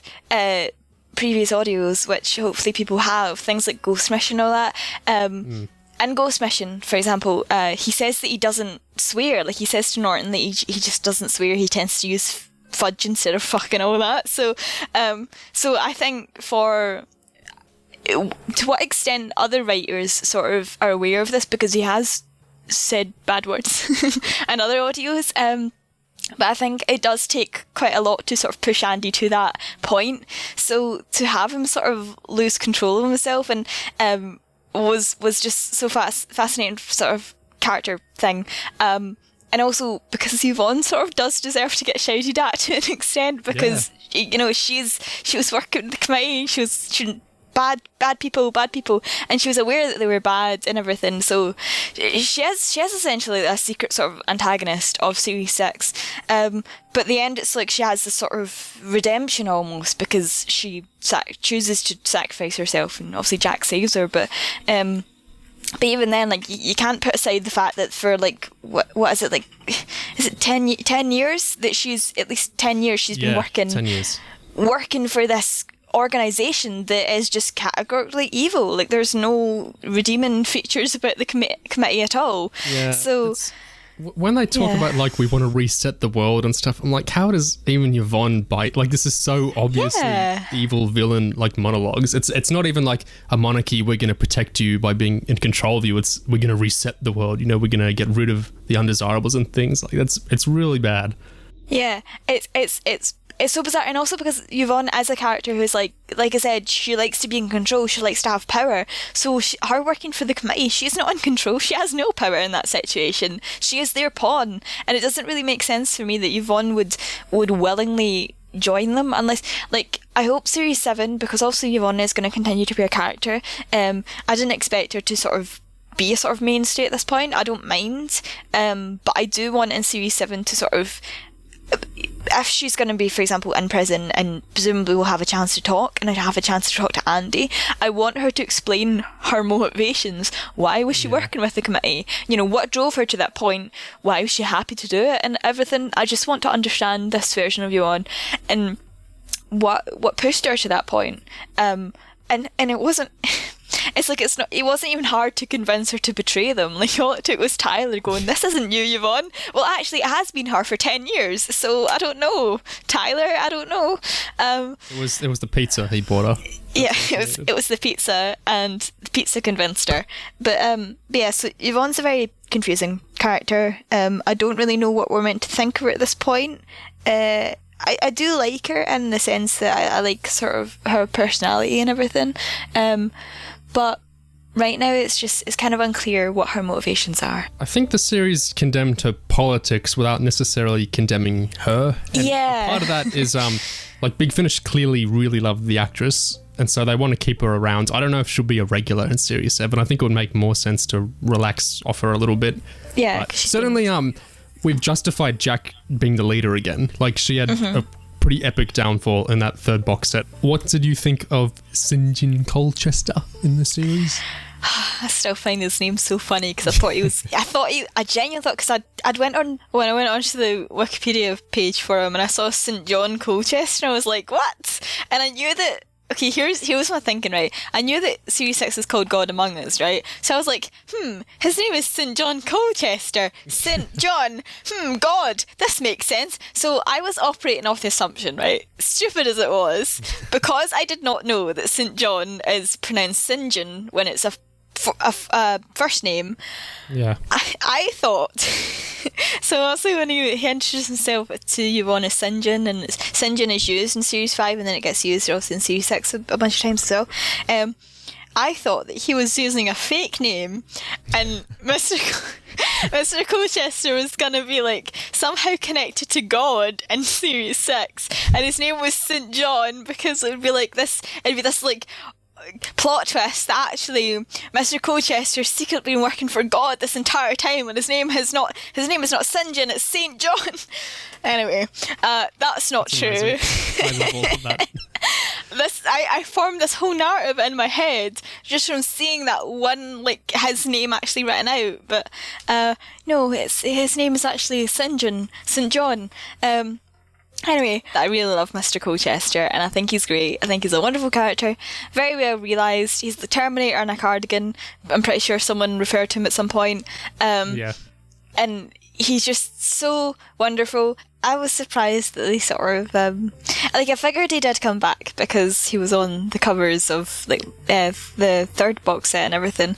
But I I was quite surprised at the first episode. I mean, it's his funeral and everything. So I was like, because also the end of series 5, it like ends on the cliffhanger, and one like the Mr. Colchester cliffhanger is essentially, he stopped breathing.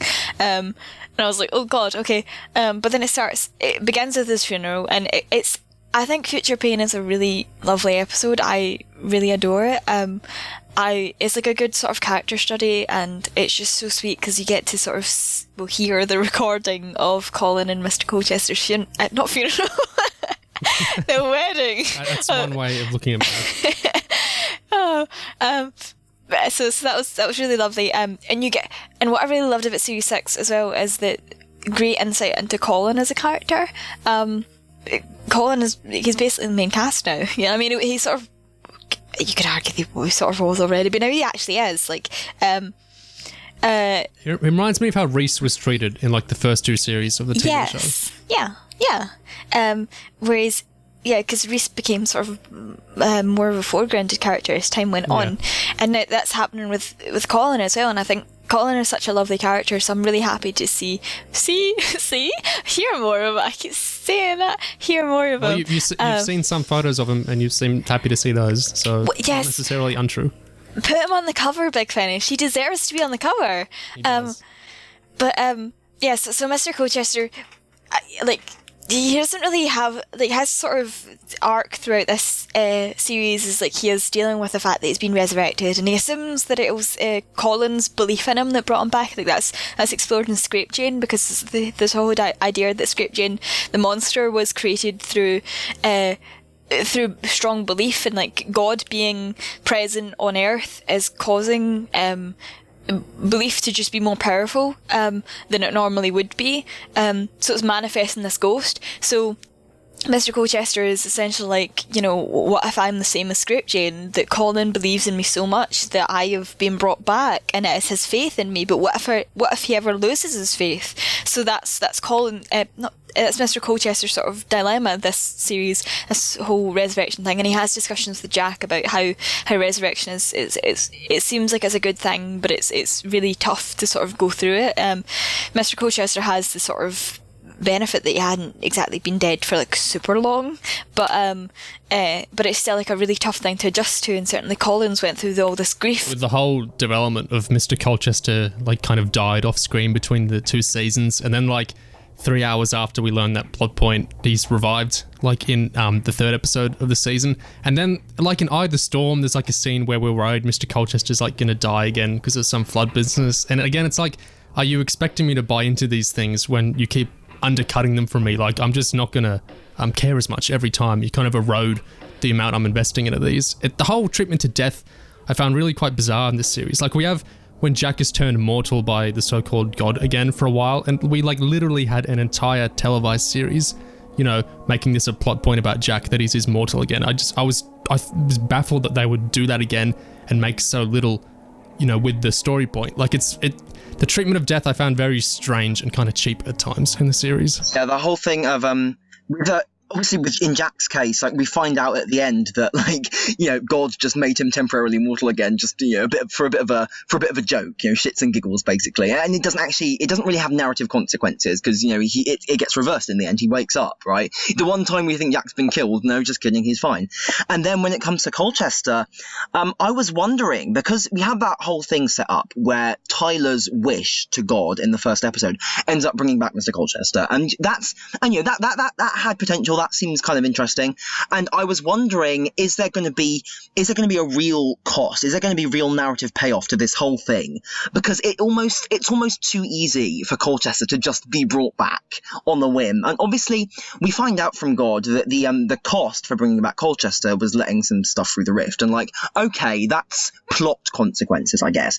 But when in Torchwood, Torchwood has such a thing of this motif of people being brought back from the dead, and there being a terrible price for that. With the whole Owen arc. When Owen gets brought back, it's kind of we know that, shit's going to get real as a result of this. Like, he's got this horrible existence to contend with. And obviously, you've got the whole thing with, with Susie, and you've got Jack's immortality, and you've got the whole, in craziness with Miracle Day and stuff like that. It's almost like, it seems to me that kind of a thing in Torchwood has been that you don't just get these nice, happy scenarios. You've got to be careful what you wish for, because there's always a sting in the tail, there's always a catch. And with Colchester, it struck me that, like, that there wasn't, if there's an arc to Colchester's revival at all, it's not ended. Like, that hasn't been paid off in any real way. He finds out at the end that it was Tyler who, brought him back, and okay, but it doesn't really affect the story, and it just seem to affect them a great deal either. It's, I was kind of wondering, is there going to be some really kind of harsh payoff for this whole Colchester revival thing? And he's just trucking along, like everything's back to status quo. And, that's a bit, it's a bit irritating. On that note of kind of resurrections and religion kind of things, I feel like on the televised Torchwood, especially the first two series, one of the more unique things about it was its treatment of death is, complete and utter oblivion, and this kind of atheistic and nihilistic kind of vibes around death and all that. It kind of flirted with, like, we got Abaddon and a CGI death in series 2 and all that, but it always would come back to these kind of idea of death is completely final, and so the meaning of life is found through the mundanity and the relationships you foster and all that kind of thing. And so to bring a god that's walking around in that cliche of like a very daffy, very affable, accented god that's walking around going, oh wow, look at these mundane, things in human life, and I'm going to open a cafe and all that. I felt like, and then the ways like characters would call a god kind of in quotation marks, and they would walk back and forth like this is an alien thing that dealt with the Sorbics really, but is it really God?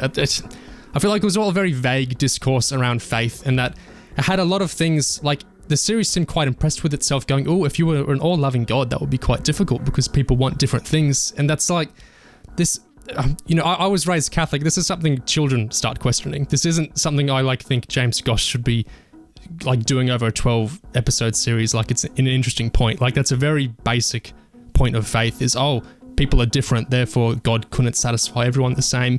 And they just kind of raised that, and they didn't really do over much with it. There was a lot of talking about faith and love and all that, like awe and God would say these words a lot, but I didn't really feel like there was much of a reckoning there.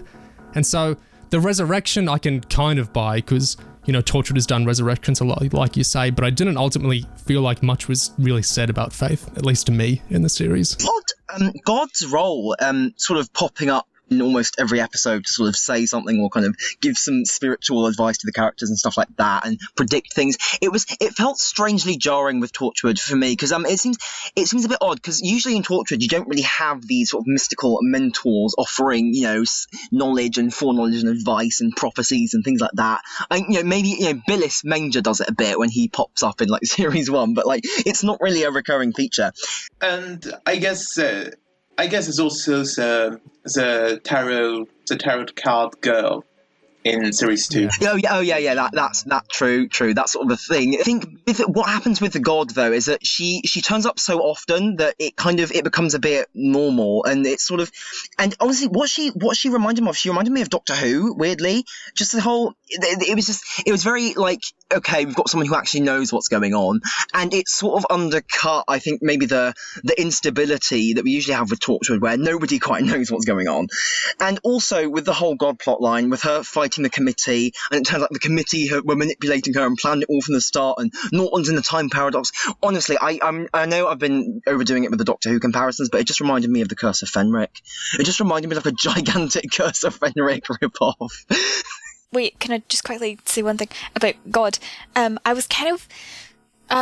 you also have situations where Jack and God are together and like talking in the prison cell and stuff, and they have a lot of discussions. I was almost disappointed that we didn't get more sort of a sort of exploration of Jack's sort of beliefs and stuff, and Jack's like attitude to not necessarily just God, but just because he has such a strange place in the universe where he's a fixed point of the universe. He's sort of like, in a sense, like he is something that you could well imagine, someone worshipping as a god, because he is this immortal being and he's, and all that stuff. So I thought it was interesting that we never really got proper exploration of that. I wish we had, and I don't think we will in Series 7 because God's kind of buggered off now to start a cafe.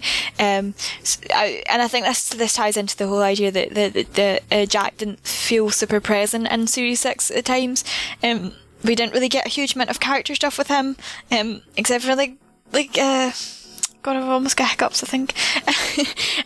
Certainly like hostile environment and stuff, and certainly a few things in Thoughts and Prayers and all that, but we didn't get a lot of character stuff with Jack. I wish we'd gotten more of that. I wish we'd gotten more of a sort of exploration of the sort of theological consequences of ostensibly someone who is God being on Earth and amongst the Torchwood team and stuff. And also it's like an alien God. It's not God, but then also, I like that there's also ambiguity, because the way she acted and just the way she acted was like very much like you could go, well, maybe this is God, but it's not really. It's like an alien creature who's had the power of God and feeds off faith and all that stuff.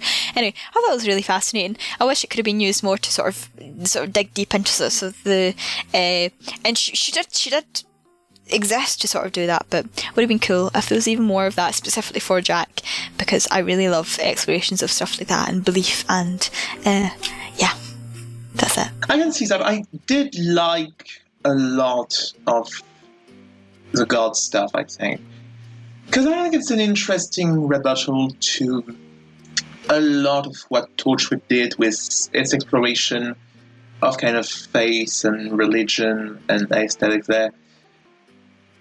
I kind of always had a bit of an issue with Torchwood's kind of representation of death, which, like, I always saw, like, it was kind of interesting, but there's also almost this, like, edgy, new atheist vibe to it, like, yeah, death is final, we all rot, there's nothing after death. Checkmate, religious people, which I'm not a huge fan of. I don't think it's very representative of like r.t.d. politics and take on stuff, because he is someone who's very much able to kind of tackle that kind of subject. I'm thinking a lot about what Gridlock in Series 3 of Doctor Who does, for instance, which is very nuanced exploration of religious thoughts and behaviors. But I thought in Torchwood it kind of comes off a bit simplistic sometimes. I did enjoy that they kind of had God showing up and kind of interacting with the characters, even though there's like a huge ambiguity as to like whether it's actually some kind of spiritual presence or just a very, very powerful alien. But I did like that, and yeah, as I said, it's very in line with kind of the side of Torchwood that just goes full on into weird, mystical, kind of unexplained bullshit, which I love. I love Billy's Manger. I love the Tarot Card Girl. It makes no sense whatsoever, but I really like it. And I liked how this series kind of grappled with those kinds of aesthetic.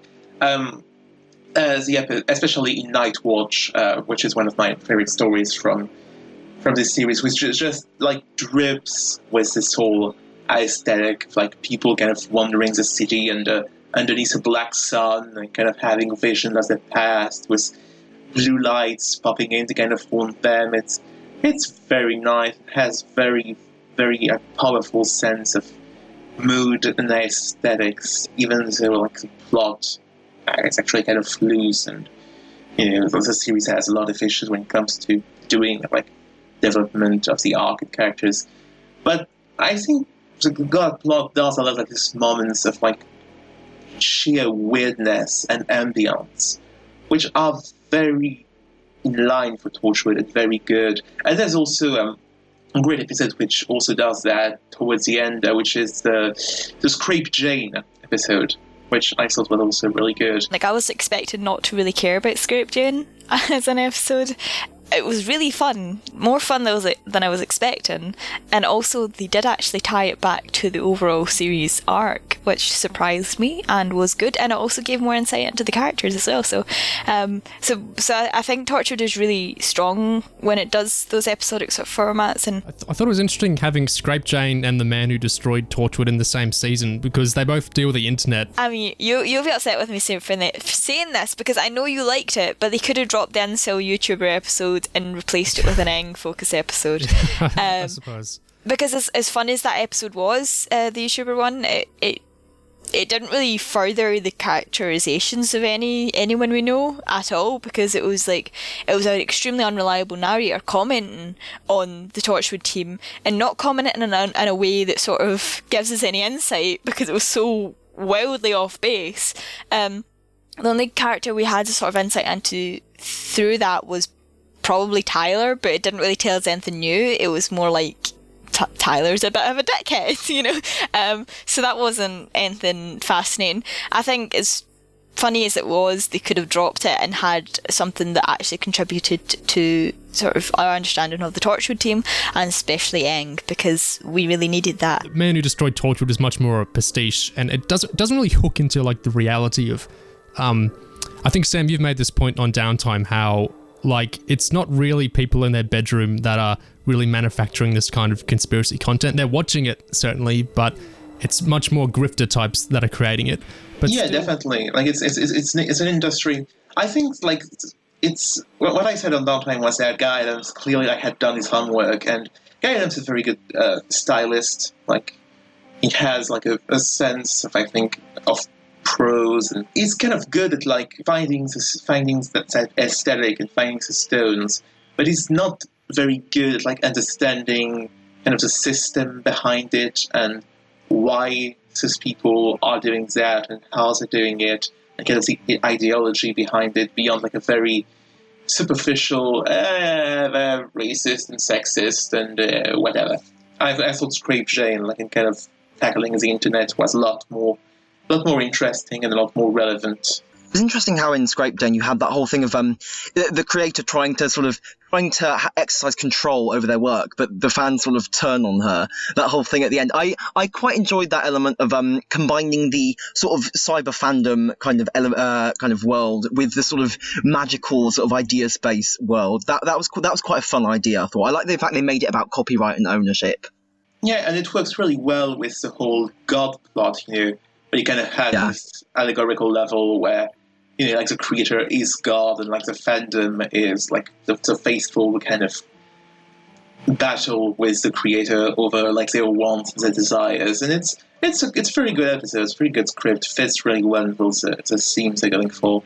And, you know, it's a good horror script with Aang and Colchester getting to like be buddy cops for like an hour, which is very neat. It actually work really well together. Alexandria Riley and Paul Clayton have great chemistry. What did we think of the general treatment of the characters in comparison to like how other series treat them? Gig, I know you liked the kind of well, we said Series 5 was very similar to Series 1 in a lot of ways, but you think Series 6 has an element like Series 1 in a way? Yeah, I know what you're alluding to here. In classic Torchwood, in pretty much largely all of TV Torchwood, but certainly, you know, by the first few episodes of Series 1 of Torchwood, you know, the characters have been sort of put through somewhat of a ringer, and it maybe gets a bit ridiculous at some points, but like, you have the whole thing with Cyberwoman where everyone's screaming and covered in blood and pointing guns at each other, and everyone's, you know, angry and upset and horrified. And then, you know, with Countryside, you have Ianto and Tosh getting, you know, trapped by these cannibals, and it just devolves into this horrific kind of slasher movie kind of scenario.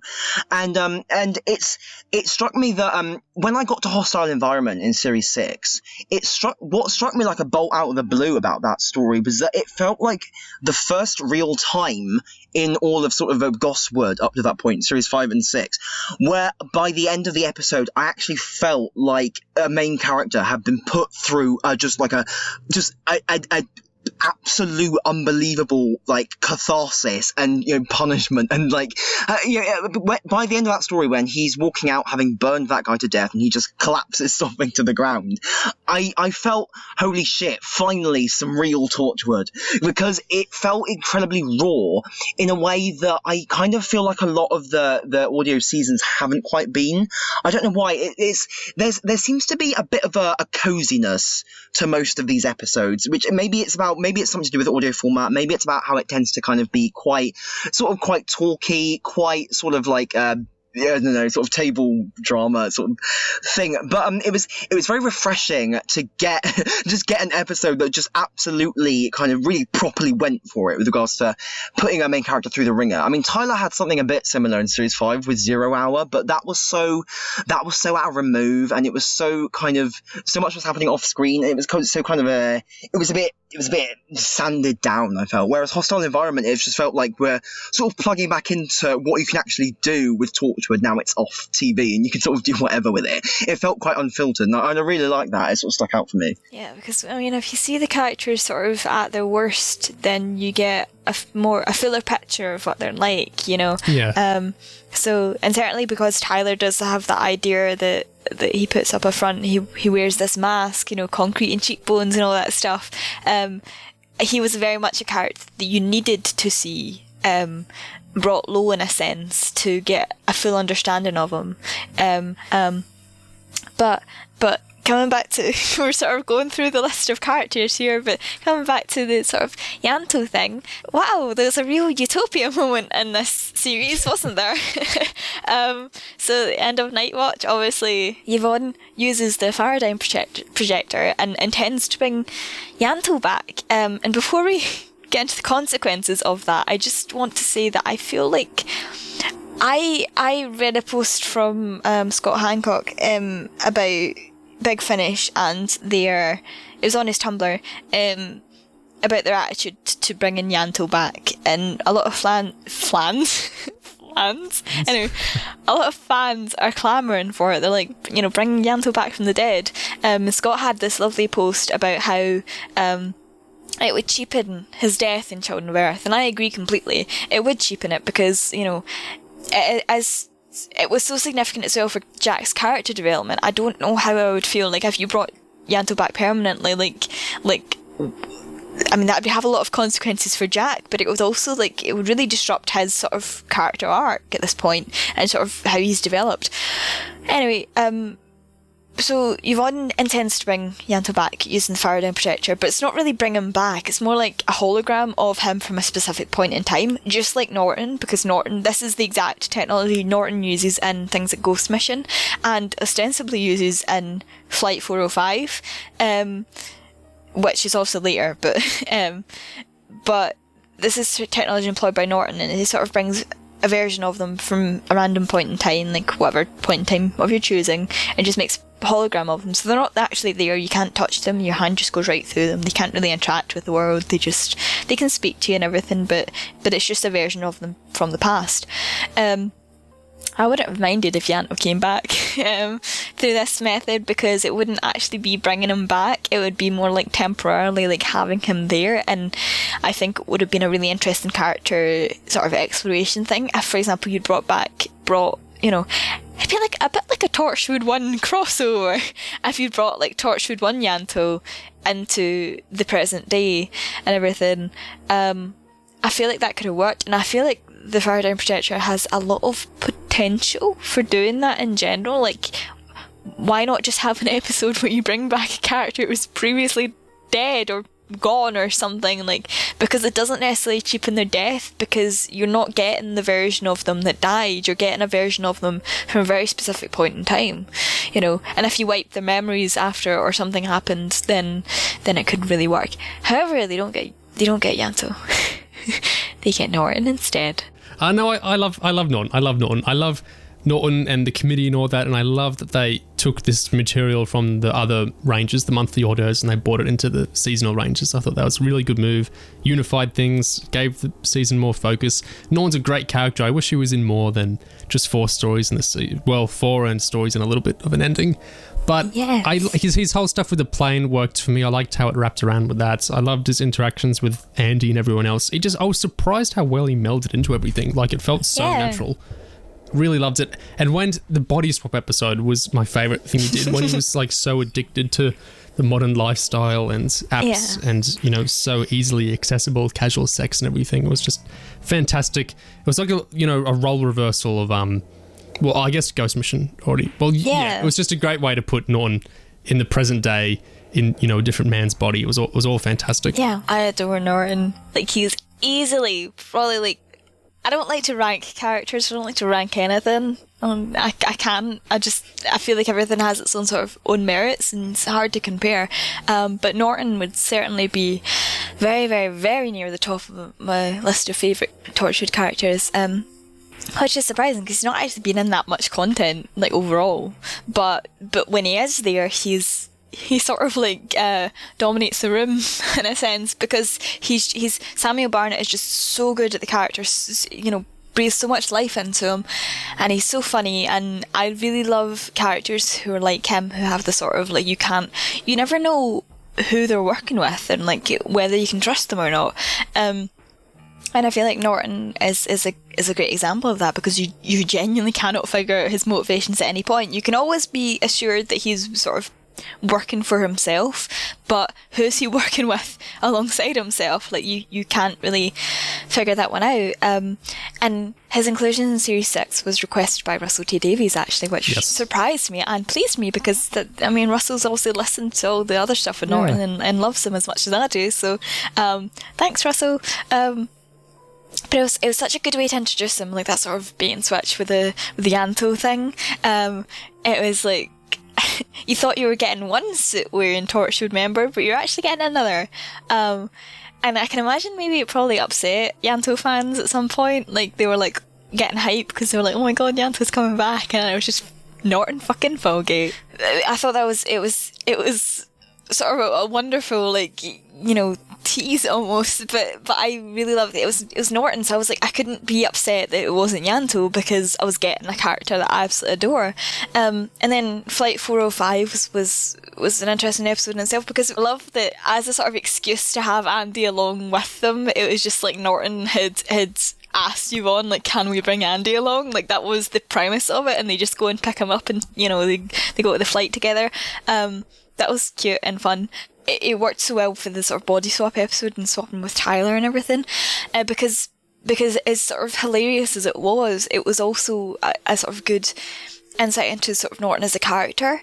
Then again, he's so confusing, because he's like, oh, you still don't know what his deal is. You know, you don't really understand him, and I think that's why he is so fascinating. And then also, it turns out that the whole Eye of the Storm stuff happened, and he betrays Jack, but because he assumes that Jack was the one that betrayed him and all this stuff, and then there's lots of betrayal in this episode, because then he betrays the committee, which I thought was a really because he has that conversation with God in Flight 405, where God puts strange emphasis on the idea of like him knowing who his friends are, but they are friends. Like, Andy does like Norton, he just doesn't know if he can trust him.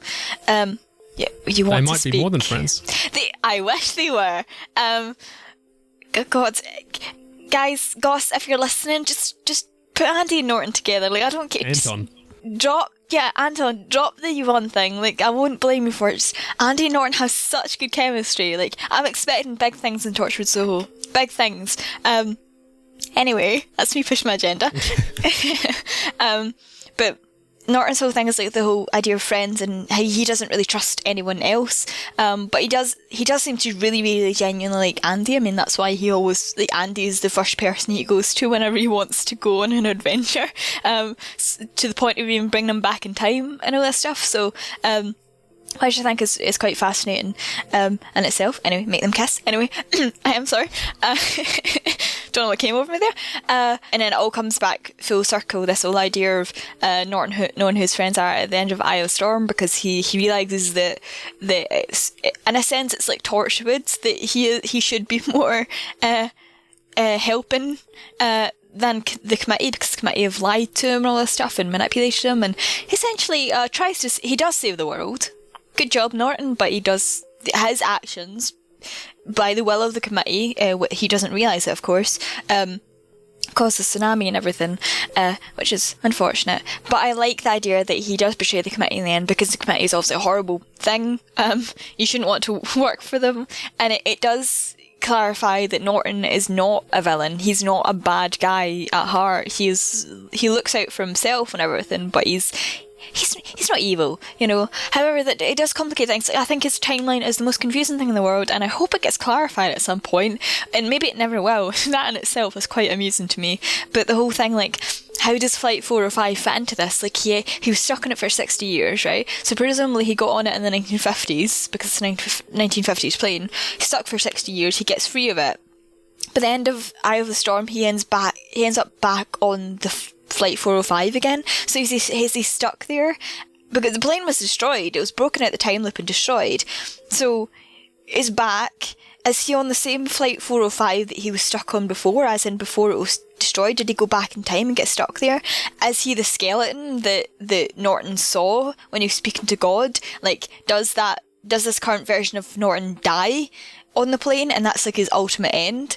His speech at the end, sort of after credit scene, doesn't seem to imply that. He's like, every end is a new beginning, all that shit. And then obviously you've also got archives to fit in here, which is thousands of years into the future, you know. But that's a version of Norton that still works for the committee, but he betrayed the committee, so it's not like he was like stuck in this time loop for thousands of years and then he escaped or something. So God only knows what is going on with Norton and where his loyalties actually do lie. Well, if we're still going down the list of characters, are there any performances we haven't mentioned yet? Jacqueline King as God is absolutely wonderful. I love what she does with the part. She is so good. And I also just love that we can say that God is Donna's mum. Good Lord, that's a really... I couldn't believe it was her. I didn't even realise, because she was doing the accent. I thought it was someone else. Like, when I looked at the cast list, wait, it's the same Jacqueline King? I was just like, what? So, yeah, I mean, good job for being so unrecognisable in the part. Yeah, and that's also, like, a really good argument for atheism. God is Donna's mum. Oh my god. True.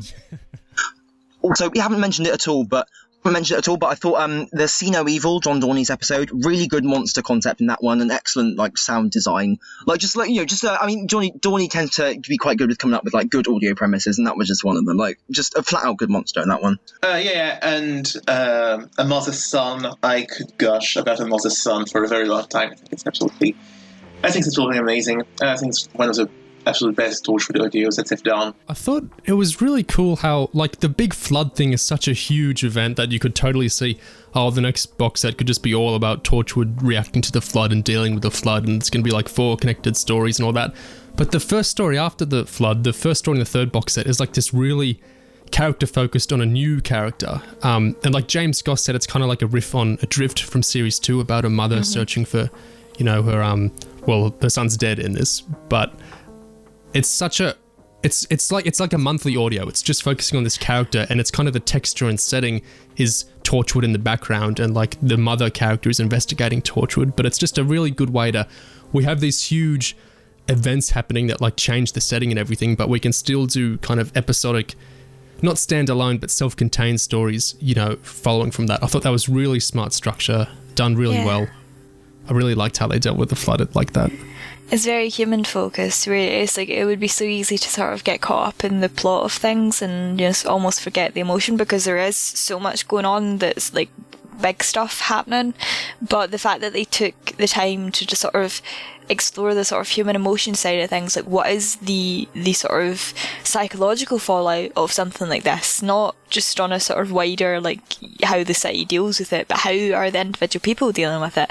And I do think it is sort of an episode that's very tied to Adrift, and even though her son is dead in it, like there is the point that she's refusing to give up until eventually she sort of accepts it. But I like the way that it ultimately tied back to the sort of Torchwood stuff, because obviously it was like an outsider's perspective on Torchwood, and it coincides with the sort of consequences for Torchwood of the tsunami, which was really fascinating. I just love the way it kind of shifts to like a very down to earth, like working class perspective on Torchwood, and kind of on what their legacy has been in Cardiff, and just like Mina Anwar, who played Jita Chandra in Surgeon Adventures, and his main guest character in this, she's terrific. Oh, it's her. And also, it's it's her. She was also in Smile in series 10 of Doctor Who. It's her. Right. Playing a very, very different part, but also I think it might be like her best acting in the universe. She's really good in this. And also, it's the first Doctor Who full cast audio written by a black woman, which is awesome. Nice. Something with See No Evil I found interesting was how we have the episode where everyone's blind, and then the episode right after where everyone sleeps. It was interesting to kind of play them right after each other in that sense. I liked Night Watch a lot more because I thought the character material was really, really strong in that. But I thought that was an interesting little, They seem to have, it's a bit like they have a sort of episode premise generator. Like, what if everyone with Cardiff went blind? What if everyone in Cardiff fell asleep? What if everyone in Cardiff was a refugee from a flood? It's like, they kind of want to bring back that whole, in the Miracle Day podcast, we talked about how r.t.d had reconceived Torchwood about asking these big sci-fi questions about the world. What happens when this happens? It seems like they want to do miniature versions of that quite a lot, rather than say just like street level, some alien pops up in Cardiff. Now it's like, what if there was a tsunami that hit Cardiff? And certainly in the last box set, it struck me that whole thing with the refugee camps and stuff and water scarcity, it's slightly like a retread of Miracle Day almost. This whole thing of like, there aren't enough resources and things are getting more dystopian and fascistic and stuff. It seems like maybe, like, I worry maybe if the audios are starting to retread territory that we've already had, especially with the final cliffhanger with Torchwood being on the run from establishment again. Like, that was the status quo in Miracle Day. So it's like, I hope they can actually find ways to keep stuff like feeling fresh in future. Yeah, I got a feeling pretty good about Series 7. I might eat my words eventually, like, that's very possible. But I don't know, I feel like they kind of like have had a moment where they have said all they wanted to say about like why Torchwood needs to exist, and kind of have gotten through all that plot and have set up all their recurring characters who kind of have like solid like bases and arcs now onto which you can build stuff. So I think Series 7 is probably going to be pretty interesting. So yeah, I'm pretty happy, JD. Just to go back to something you said about the similarities with Miracle Day, I think like the issue with this series is that it can feel a bit generic in how it addresses those questions with the flood, with the water scarcity. Like this, what made Children of Earth and Miracle Day work really well was kind of how like specific they were and how detailed they were. Where, with Children of Earth, you had like all the government negotiations about how you would like give 10% of your children, and how you would do that by like looking at the schools and looking at like the school results of the children. And in Miracle Day, you have like the whole systems of categories of life and how governments are coping with that and how they need to like deal with burning the bodies and stuff. And it's very, it's very disturbing. But like the shock and the horror and the politics come from it being very detailed and very specific. Whereas a lot of the political stuff in Series 6 of Torchwood can feel kind of a bit generic, especially in the water scarcity episode, which is called Day Zero, I think, which is also a reference to Day 1 from the first season of Torchwood, so definitely we're up to something there. Is that it's very much, there's no water, so, it turns into a man eats man world, and there are riots in the street because people are evil and dumb and stuff, and it's a bit facile, I think. A bit easy. It could have done a lot more, and same with Andy turns fascist. Certainly, Day Zero in general, it's like what you say, like Miracle Day and Children of Earth, they have a lot of room to actually get detailed and specific and explore these things, whereas with in the last 4 episodes of Series 6, you haven't got as much space. You get a quite truncated version, so it feels kind of mini. It's a bit scaled down, so it can't get quite as good, I think. Yeah, definitely. But it's not bad. It does interesting things. I don't think it's quite as good as what they did on television, but might be getting there, and the characters are still very good and very interesting. So I'm looking forwards to what happens next. God only knows what they could do with Series 7, because they could do another sort of Children of Earth thing where they are like constantly on the run and it's all tens and stuff, or they could just go, well, we're on the run, but in reality we've just moved one town over and we're just going to go back to doing what we were always doing, and it's just episodic alien stuff again, which I would be happy with. I'd like it to be like a road trip, episodic alien stuff. Like that would they're be moving cute. town to town, city to... I mean, it's audio, so like you can go to London and Paris or whatever, and you just need to hire some Brits that can do the accents decently. Like, I think it'd be really fun to kind of do the episodic adventures but move around a lot. But who knows? They might just be back in Cardiff and working secretly. I hope not, but who knows what they're going to do. Yeah, I mean, they did drive off, so I mean, at least they won't be. Hopefully, they won't be in Cardiff for the first episode. Like, we just drove around in a circle and then came right back. The premiere could be just like a tense car ride conversation. There's a monthly audio called "We Always Get Out Alive," which is just Gwen and Reese on a car drive. The whole audio. Yeah. It's this fantastic, really character-focused story. So.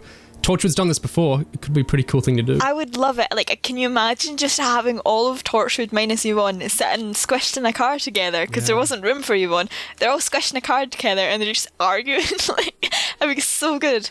I really hope they do something like that now.